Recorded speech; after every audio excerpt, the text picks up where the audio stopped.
É extraordinário o quanto podemos aprender sobre a vida ao estudar a natureza. Por exemplo, os cientistas, ao analisar os anéis das árvores, podem estimar o clima e as condições de crescimento de centenas e até de milhares de anos. Uma das coisas que aprendemos ao estudar o crescimento das árvores é que, nas épocas em que as condições são ideais, elas têm uma taxa de crescimento normal, mas nas épocas em que as condições não são ideais, as árvores diminuem seu crescimento e concentram sua energia nos elementos básicos necessários à sobrevivência.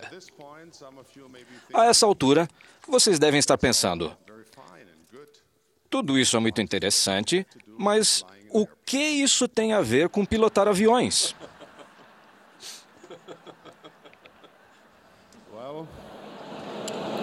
Bem, vou lhes dizer.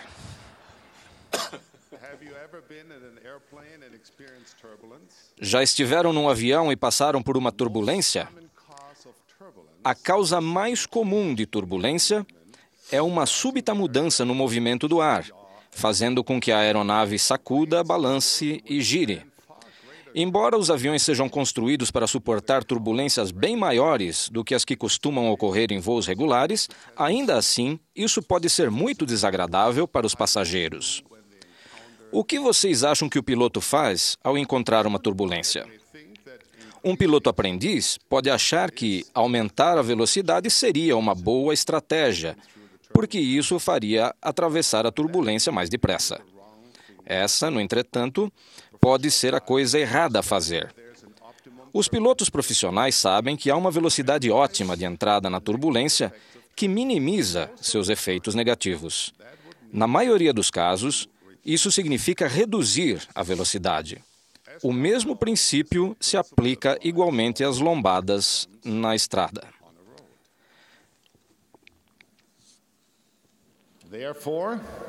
Portanto, é um bom conselho desacelerar um pouco, firmar o curso e concentrar-se nas coisas essenciais ao se enfrentar condições adversas. Essa é uma lição simples, porém muito importante de aprender.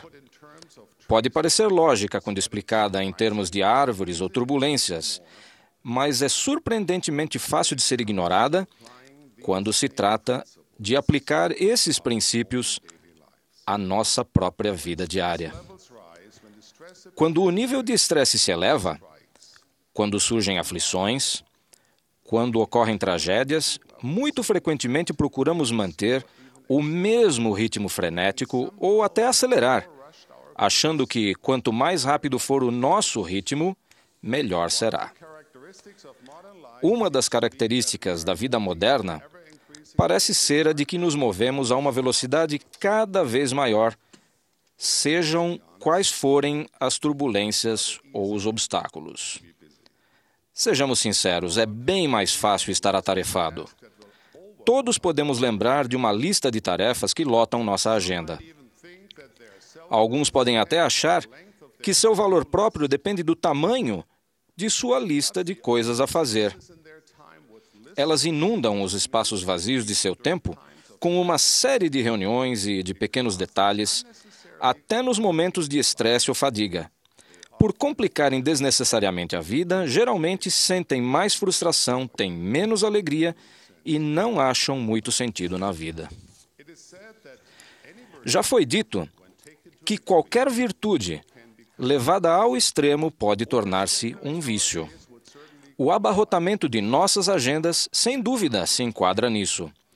Há um ponto em que as realizações se tornam uma pedra de tropeço e as ambições se tornam um empecilho.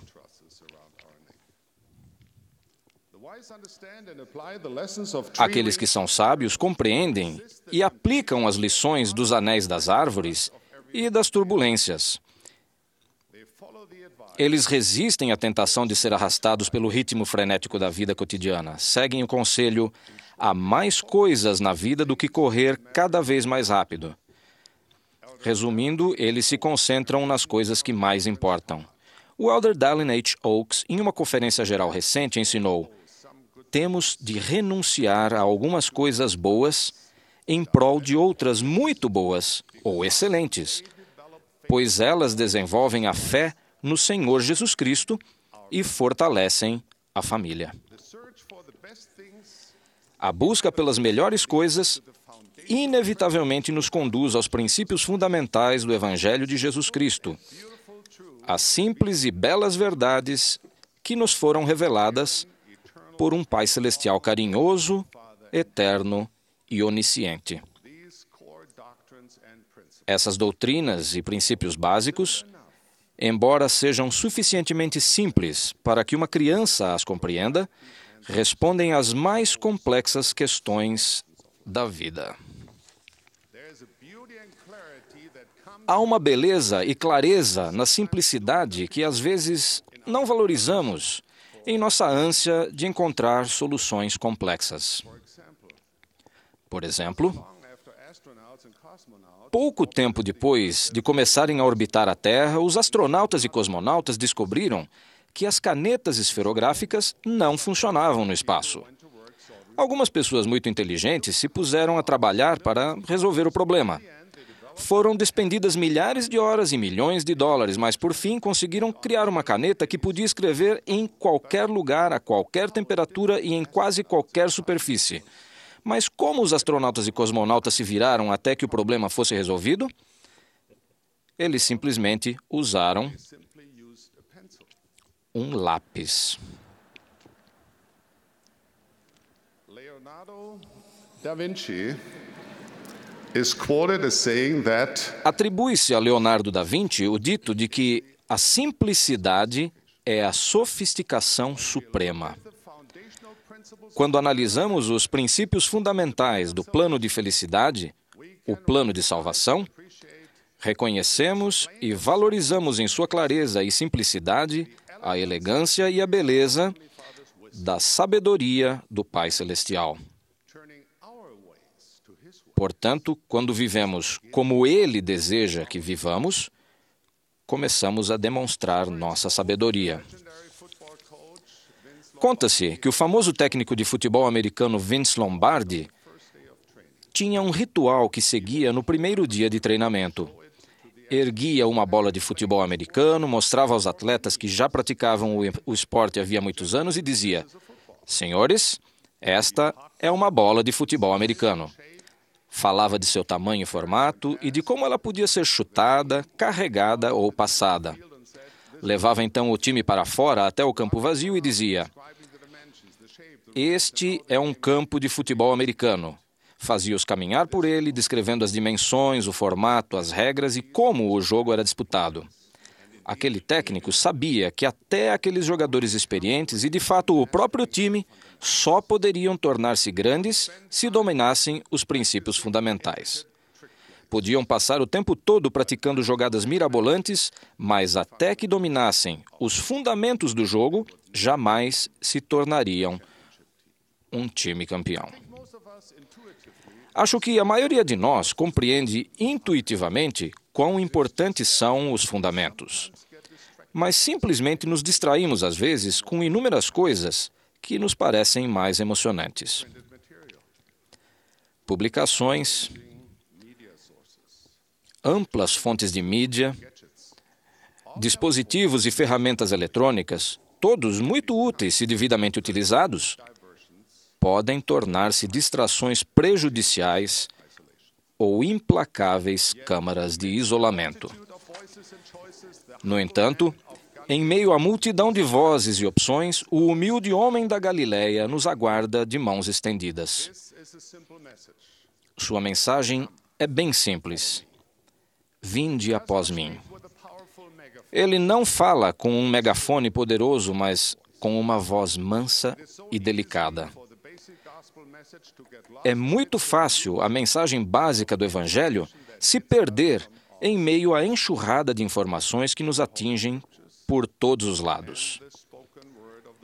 As Santas Escrituras e a palavra proferida pelos profetas vivos enfatizam os princípios e doutrinas fundamentais do Evangelho. A razão de voltarmos a esses princípios fundamentais, às doutrinas puras,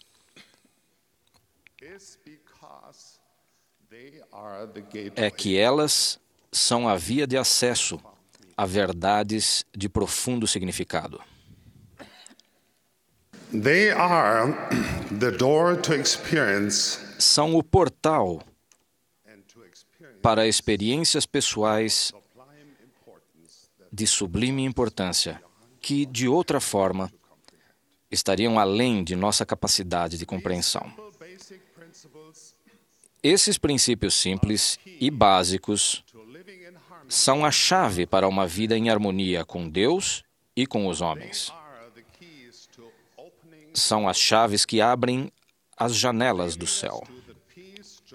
Elas nos conduzem à paz, à alegria e compreensão que o Pai Celestial prometeu a seus filhos que o ouvem e obedecem a Ele. Irmãos e irmãs, bem faríamos em reduzir um pouco o nosso ritmo, prosseguir a uma velocidade ideal às nossas circunstâncias, concentrar-nos no que é significativo, erguer os olhos e ver realmente as coisas que mais importam. Lembremos-nos dos preceitos fundamentais que nosso Pai Celestial deu a seus filhos, que vão estabelecer a base de uma rica e produtiva vida mortal, com promessas de felicidade eterna. Eles nos ensinarão a fazer todas essas coisas com sabedoria e ordem, porque não se exige que o homem corra mais rapidamente do que suas forças o permitam, mas é conveniente que sejamos diligentes e assim conquistemos o prêmio. Irmãos e irmãs, se fizermos diligentemente as coisas que mais importam, seremos conduzidos ao Salvador do mundo. É por isso que falamos de Cristo, regozijamo-nos em Cristo, pregamos sobre Cristo, profetizamos sobre Cristo, para que possamos saber em que fonte buscar a remissão de nossos pecados. Em meio à complexidade, confusão e correria da vida eterna, da vida moderna, esse é o caminho mais excelente. Se nos voltarmos para nosso Pai Celestial e buscarmos sua sabedoria em relação às coisas que mais importam, aprenderemos repetidamente a importância de 4 relacionamentos fundamentais: com nosso Deus, com nossa família, com nosso próximo e com nós mesmos. Se avaliarmos nossa própria vida com uma mente solícita, veremos onde nos desviamos do caminho mais excelente. Os olhos de nossa compreensão serão abertos e reconheceremos o que precisa ser feito para purificarmos o coração e realinharmos nossa vida. Em primeiro lugar, nosso relacionamento com Deus é extremamente sagrado e vital. Somos seus filhos espirituais. Ele é nosso Pai. Ele deseja nossa felicidade. Se o buscarmos, se aprendermos com seu Filho Jesus Cristo, se abrirmos o coração à influência do Santo Espírito, nossa vida se tornará mais estável e segura. Teremos mais paz, alegria e realização se fizermos tudo o que pudermos para viver de acordo com o plano eterno de Deus e guardar seus mandamentos. Melhoramos nosso relacionamento com o Pai Celestial ao aprender a respeito dele, ter comunhão com ele, arrepender-nos de nossos pecados e seguir ativamente Jesus Cristo, porque ninguém vem ao Pai senão por Cristo. Para fortalecer nosso relacionamento com Deus, precisamos despender tempo significativo a sós com Ele. Ao concentrar-nos serenamente a cada dia na oração pessoal e no estudo das Escrituras, procurando estar sempre dignos de uma recomendação para o templo, estaremos investindo sabiamente nosso tempo e empenho para achegar-nos a nosso Pai Celestial. Aceitemos o convite do salmista: aquietai-vos e sabei que eu sou Deus. Nosso segundo relacionamento essencial é com nossa família. Como nenhum sucesso pode compensar o fracasso no lar, precisamos dar alta prioridade à família. Edificamos um relacionamento familiar profundo e amoroso, fazendo juntos coisas simples, como o jantar em família e a reunião de noite familiar, ou simplesmente nos divertindo. No relacionamento familiar, o amor se soletra assim: T-E-M-P-O. Tempo. Reservar tempo para passar uns com os outros é a chave para a harmonia no lar. Temos que conversar uns com os outros em vez de falar uns com os outros.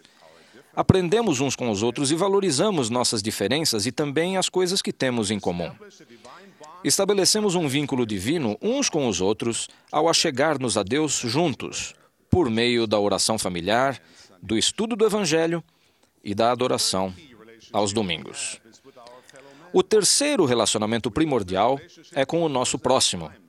Edificamos esse relacionamento com uma pessoa por vez, tendo sensibilidade para com as necessidades das pessoas, servindo-as e doando-lhes de nosso tempo e talento. Fiquei impressionado com uma irmã que, mesmo enfrentando os desafios da idade e da doença, decidiu que, embora não pudesse fazer muito, poderia ouvir. Então, toda semana ficava atenta a pessoas que pareciam preocupadas ou desanimadas e passava algum tempo com elas ouvindo. Que bênção ela foi na vida de tantas pessoas. O quarto relacionamento importante é com nós mesmos. Pode parecer estranho pensar que temos um relacionamento com nós mesmos, mas temos. Algumas pessoas não conseguem se dar bem com elas mesmas. Criticam e desprezam a si próprias o dia inteiro, até começarem a se odiar. Sugiro que desacelerem sua vida e reservem um pouco mais de tempo para se conhecerem melhor. Caminhem pela natureza, observem o pôr do sol, desfrutem as criações de Deus, ponderem as verdades do Evangelho restaurado e descubram o que significam para vocês pessoalmente. Aprendam a se ver como o Pai Celestial os vê, como seus preciosos filhos e filhas com potencial divino. Irmãos e irmãs, sejamos sábios. Voltemos para as águas puras da doutrina do Evangelho restaurado de Jesus Cristo. Partilhemos delas com alegria, em sua simplicidade e clareza. Os céus estão novamente abertos. O Evangelho de Jesus Cristo está de novo na terra. E suas verdades simples são uma fonte abundante de alegria. Irmãos e irmãs, temos realmente grande motivo para regozijar-nos. Se a vida e seu ritmo acelerado e muito estresse fizeram com que lhes fosse difícil ter vontade de regozijar-se, então talvez agora seja um bom momento para voltarem a concentrar-se no que mais importa. A força não advém da atividade frenética, mas do estabelecimento de um firme alicerce de luz e verdade. Advém da concentração de nossa atenção e empenho nos fundamentos básicos do Evangelho restaurado de Jesus Cristo. Advém da atenção dada às coisas divinas que mais importam. Simplifiquemos um pouco a vida. Façamos as mudanças necessárias para centralizar novamente a vida na beleza do caminho simples e humilde do discípulo cristão. O caminho que sempre conduz a uma vida cheia de significado, alegria e paz. Essa é minha oração, ao deixar com vocês minha bênção. No sagrado nome de Jesus Cristo. Amém.